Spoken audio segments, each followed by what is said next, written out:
تتجه كلها صوب القبلة صوب الكعبة، وهناك مكان في المسجد يسمى المحراب الذي الإمام يوقف فيه ويصلي يقود المصلين. ولكن في الأيام الماضية ما كان موجود هذا المحراب، ولكن كان في حائط يتجه صوب القبلة، وكان المبنى بالكامل مبني باتجاه صوب القبلة. In Islam, it is universally understood that the Qibla is towards Mecca in Saudi Arabia. No one questions the direction of the Qibla today. However, the Quran tells Muslims they have a Qibla. The text of the Quran does not give the name of the city to which prayer was originally made. It only mentions Masjid al-Haram, or the forbidden gathering place. Muslims believe they originally prayed towards Jerusalem. According to Islamic sources, in 624 AD, Muhammad changed the Qibla to Mecca. Muhammad revealed this in Surah 2 of the Quran. Thus we appointed the Qibla to you. Indeed, it was a momentous change, except to those guided by Allah. Allah would never make your faith of no effect. Now, shall we turn you to a Qibla that shall please you? Turn then your face in the direction of the Masjid al-Haram. Wherever you are, turn your faces in that direction. As a historian of the Arabian Peninsula, I've always been interested in finding the location of the original Qibla. What direction did Muhammad pray towards before the Qibla was changed? Was it Jerusalem, as some claim? Was it Syria, as some claim? Or was it some other direction?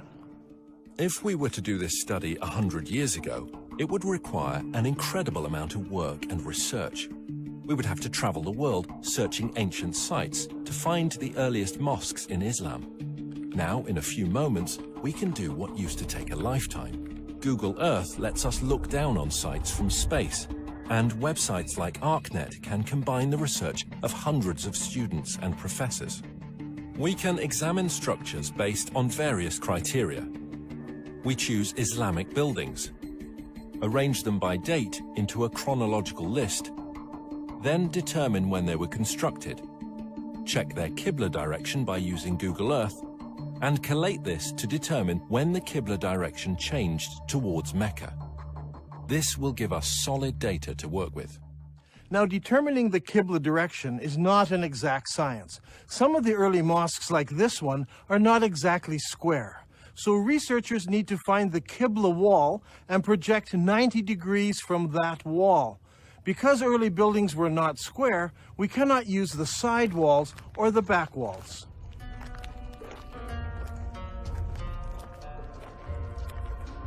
This is the mihrab of an old mosque.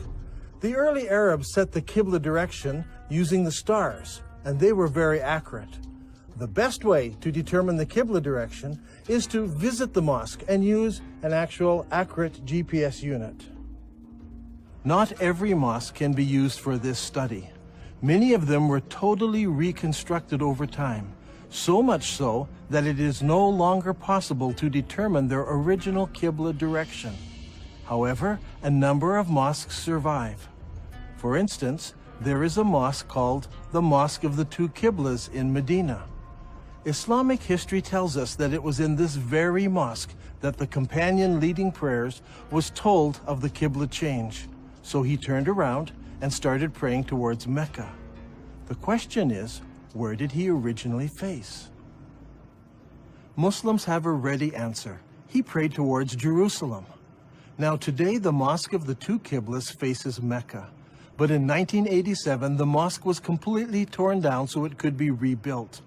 During the construction process, the old foundation was revealed, and they discovered that it did have a Qibla wall that did indeed face north, generally towards Jerusalem.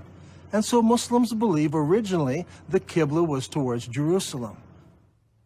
There is a simple way that this can be put to the test. If we go to the earliest mosques that were built, where we can identify their direction of prayer, we can plot them on a map and see if their lines converge. We'll find one of three things. They all point in different directions. They all point to Jerusalem, or they all point to another location. After the Mosque of the Two Qiblas in Saudi Arabia, there are a further 11 early surviving mosques that we can research. These are located in China, Egypt, southern Jordan, Lebanon, central Jordan, Yemen, Israel, Iraq, Jerusalem, West Bank, and lastly Lebanon.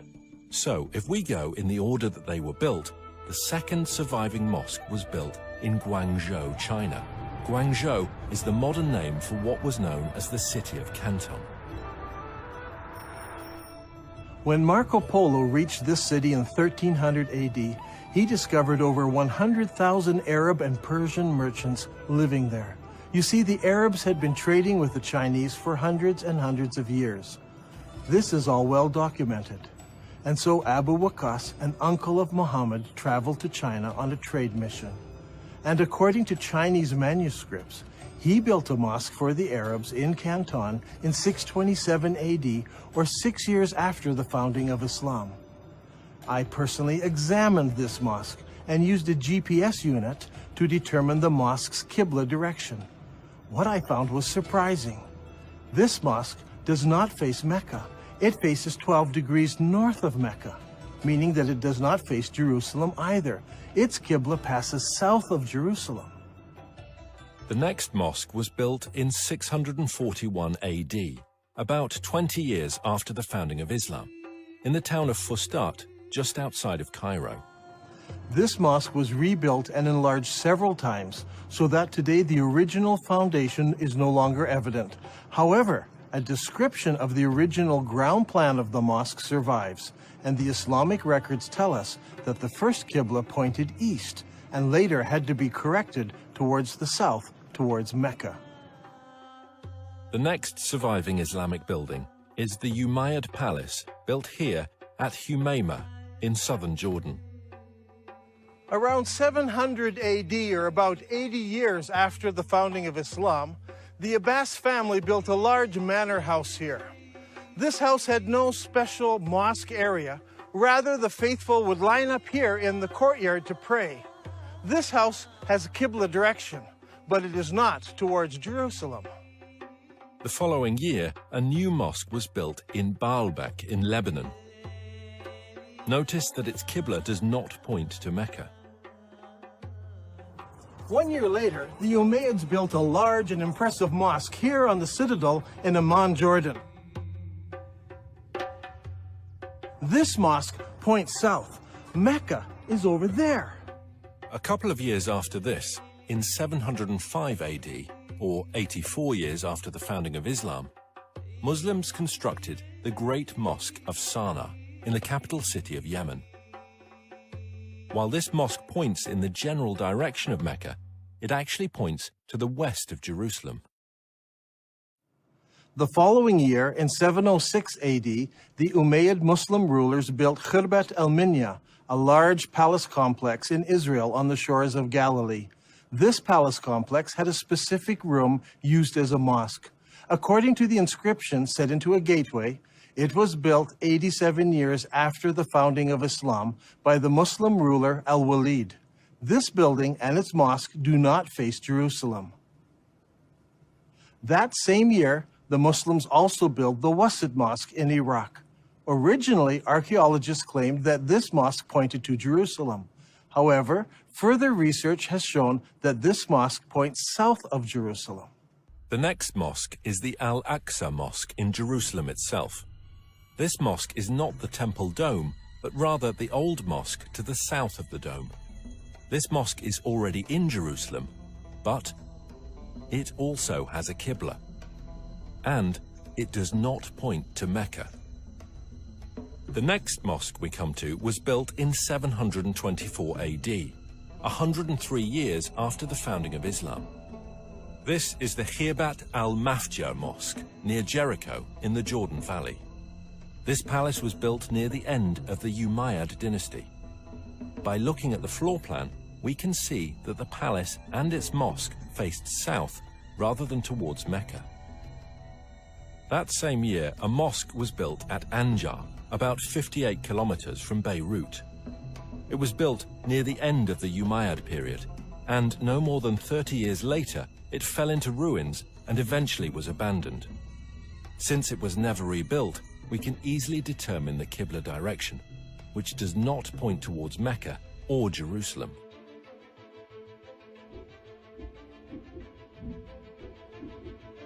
Now, let's put this all together onto one map.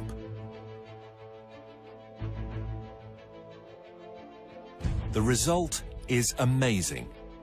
During the first 100 years of Islam, 100% of all the surviving mosques we have located so far face a spot in southern Jordan rather than Mecca. From north, south, east and west, mosques all face towards one spot. This isn't some small error in determining the Qibla direction. They all specifically point to just one place. Directly under this point is the ancient city of Petra. This is a city that is well known to us today. It is a popular tourist site. Tourists come from all over the world to marvel at the great temples and the monuments in this city. Could it be that Petra is the mother of all cities described in the Quran? It was the focus of the ancient Arab pilgrimage. So could Petra also be the birthplace of Muhammad and the founding city of Islam? دان غريب، يعني أنت تقول إن البتراء لكن البخاري يقول لنا هي القدس، فشلون تبي نفكر في هذا الأمر؟ شلون تبينا نقبل هذا الشيء؟ يعني البخاري قال لنا القدس. Every good Muslim tells me that Muslims used to pray towards Jerusalem. They know this because Bukhari tells them this. And I agree, Bukhari says it was Jerusalem. But Bukhari is writing some 200 years after Muhammad, and he's writing more than 100 years after the Qibla change took place. So he's not an eyewitness. He's just collecting what people are remembering. And he actually notes several conflicting ideas that were circulating at the time. While some people were offering morning prayer at Quba, a man came to them and said, "A Quranic order has been revealed to Allah's apostle tonight, that he should face the Kaaba at Mecca. So you too should turn your faces towards it." At that moment, their faces were towards Syria.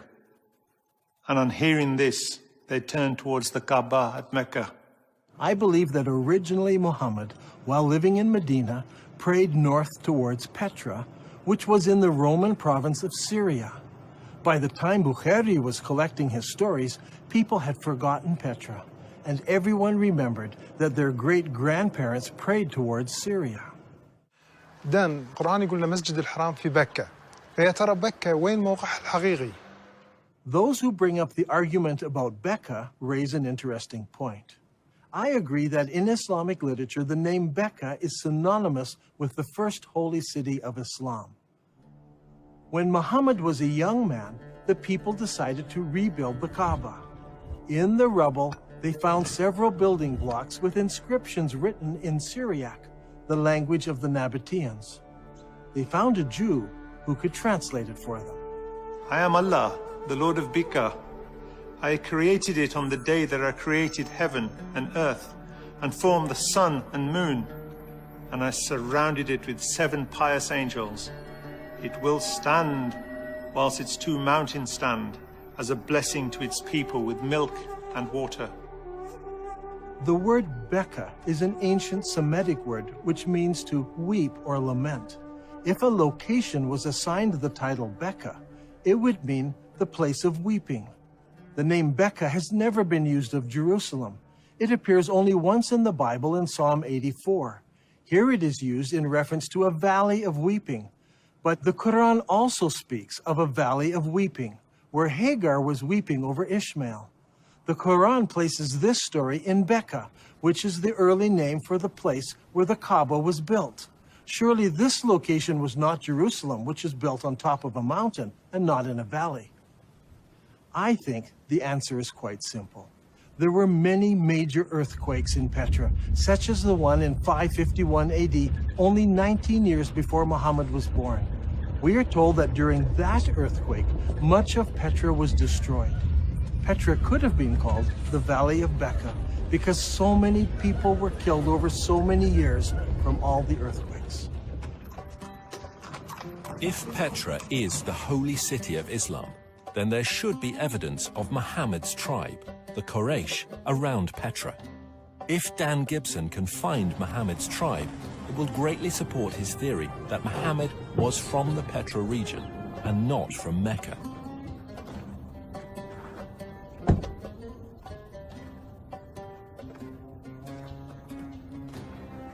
Long ago, this was known as the city of Hawar, or Humayma as it is known today.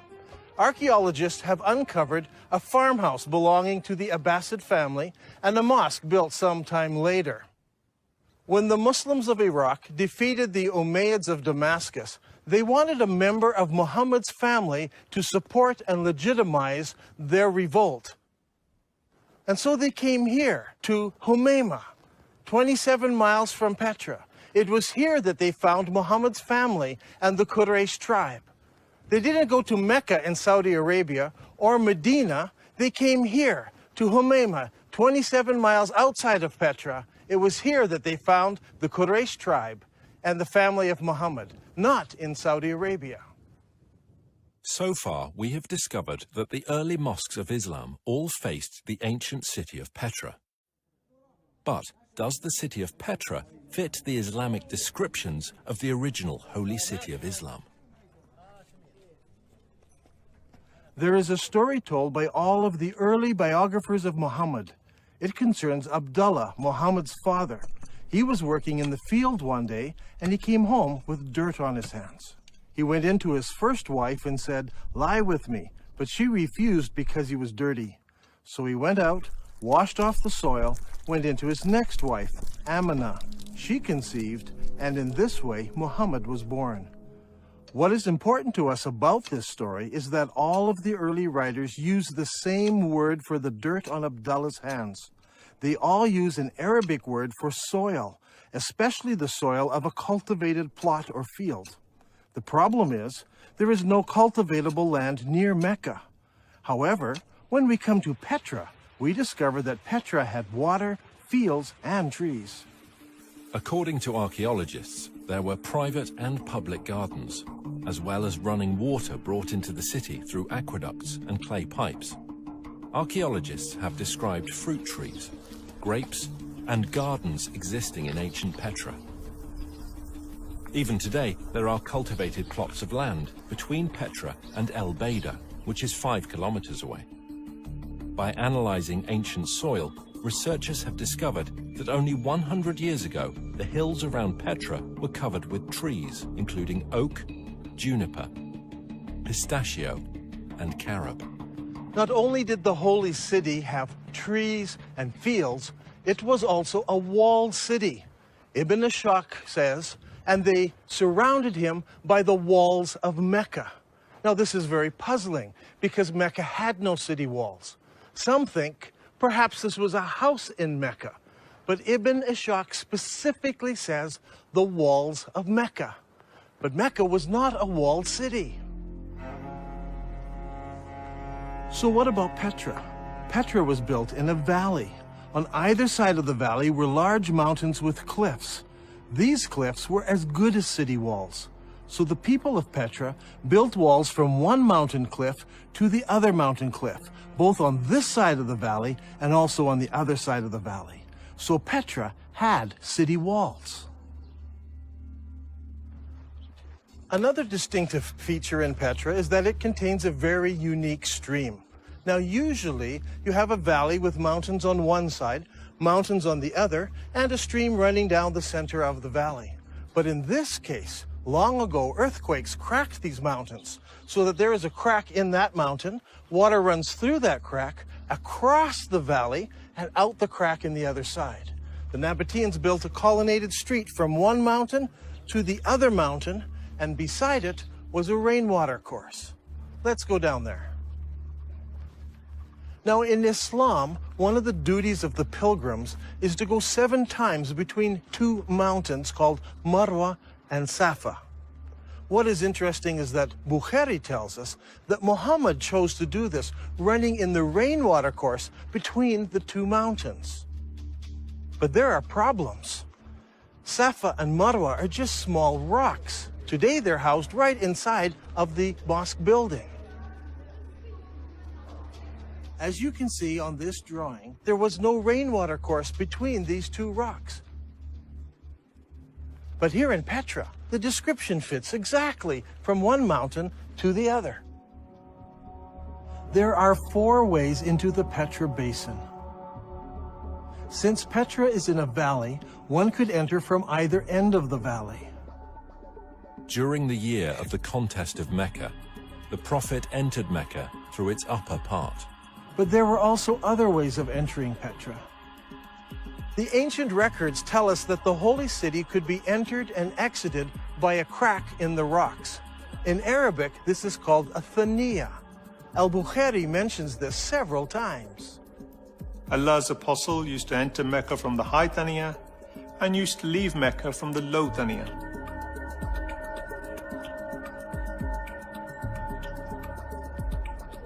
The Prophet went on advancing till he reached the Thaniya through which one would go to them, that is, the people of Quraysh. There are 2 Thaniya entrances. One of these is the famous Sikh that tourists pass through to enter the city. The other is on the far side of the colonnaded street and leads into a maze of canyons that eventually empty out into Wadi Araba below the Dead Sea. Petra also has many temples. Over here is what is known today as the Temple of the Winged Lions, or the Temple to Al-Uzza. Behind me is what is known as Qasr al-Bint today, or the temple to the god Dushera. This short chain of mountains here was the home to the god, and here in the very heart of the mountains is the temple to this god, El-Dushera. Now, Ibn Hisham relates to us a very interesting story. It's very early in Islamic history. Only a few people have converted to Islam at this time. One of those was a man known as Al-Tufail bin Amr of Mecca. He accepted Islam on one of his journeys, and once he returned home to Mecca, his wife also decided to accept Islam. Al-Tufail then tells his wife to go to the temple of Dushera and cleanse herself there. In the sacred area, there was a trickle of water where she could wash herself. She did this and returned home and learned about Islam. Did this story take place in Mecca, 1,000 kilometers away, where there is no temple to Dushera? Or did it take place here in Petra? If it did, then Dushera's temple is there. She would have come down to this temple, washed herself, and gone home. Is there a temple to Dushera in Mecca, in Saudi Arabia? No. There are no temples, no cracks in the rock, no water stream, no city walls, no grass, no trees, nothing. It's all here in Petra. And for the first 100 years, every mosque in the entire Islamic world pointed here to Masjid al-Haram, the forbidden gathering place, here in Petra.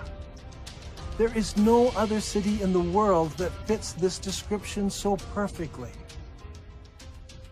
Now, Al-Haktab had so harassed Zayd that he forced him to withdraw to the upper part of Mecca, and he stopped in the mountain of Hira, facing the town. It's interesting to note that in this account, Mount Hira is located in the upper part of Mecca. If you go to Mecca today, the cave of Hira doesn't face the city. But here in Petra, the high side of the city is north of the colonnaded street, and the low part of the city is south of the colonnaded street. In effect, the city was divided in half by the colonnaded street. If Petra is the holy city of Mecca, then the cave where Muhammad received his first revelation should be located there. The ancient records say that the cave faced the town, and that it was low down since Muhammad tried to climb the mountain to throw himself off. If that's the case, I think I know just the spot, but we'll have to go over there.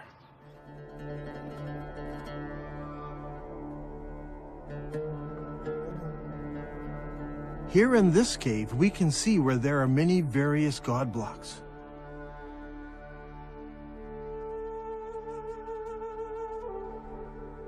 Up there is a large crescent symbol.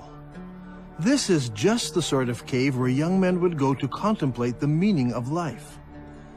The descriptions and location of this cave are just like the ancient records describe it.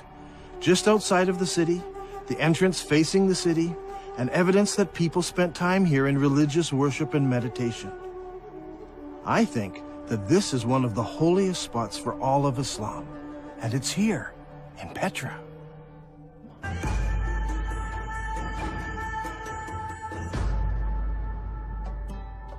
The Quran commands every Muslim to face the forbidden gathering place when they pray. Now, the forbidden gathering place wasn't a building. It was much more than this. It was a large area marked out with special stones.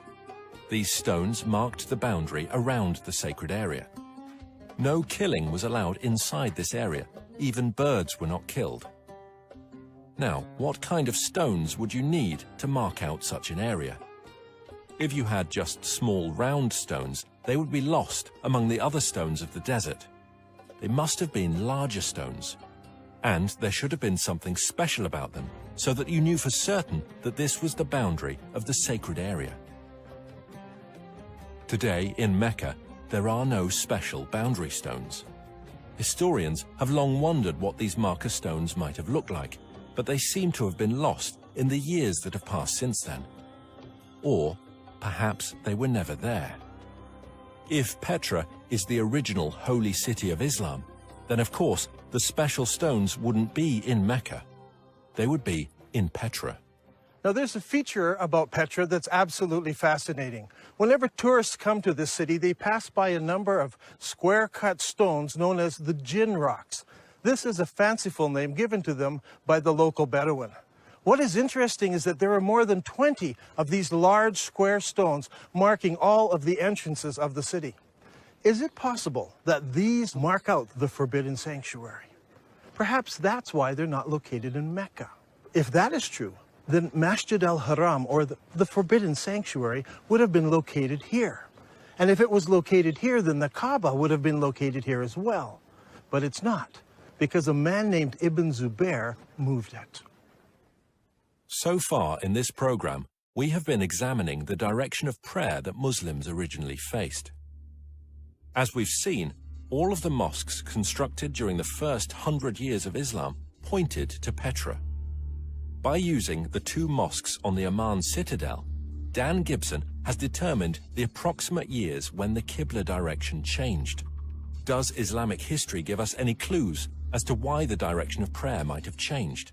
If we look into Islamic history at this exact time, we come face to face with the Second Islamic Civil War. حصلت حروب كثيرة في الإسلام، ولكن أيضا حصلت حروب أهلية بينهم بسبة الخلافة بعد وفاة محمد، ولهذا السبب صار في شيعة وسنة.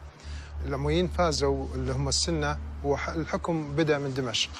At this point in history, the governor in the holy city was Abdullah ibn Zubair. He was particularly unhappy. In his eyes, the holy city was the most important city of Islam, the mother of all cities.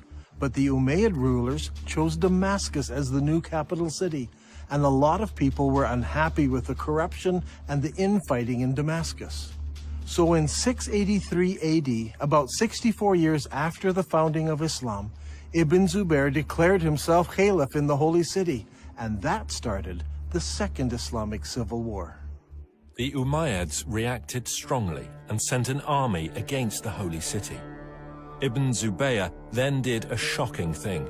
He destroyed the Kaaba, the ancient holy shrine of Islam. Ibn Zubayr then demolished the Kaaba sanctuary until he had leveled it to the ground and dug out its foundation. Then he placed the black stone beside it in a wooden stand in a strip of silk. The Umayyads fought against Ibn Zubayr and his companions, but after 40 days, news arrived that the ruling caliph in Damascus had died. Now, the Umayyad generals insisted that the battle wasn't over, but that they must return to Damascus so that a new caliph could be established. the members of the Umayyad royal family had come to the battle as well, and they insisted that they must return to Damascus under the protection of the entire army. So the whole army marches off.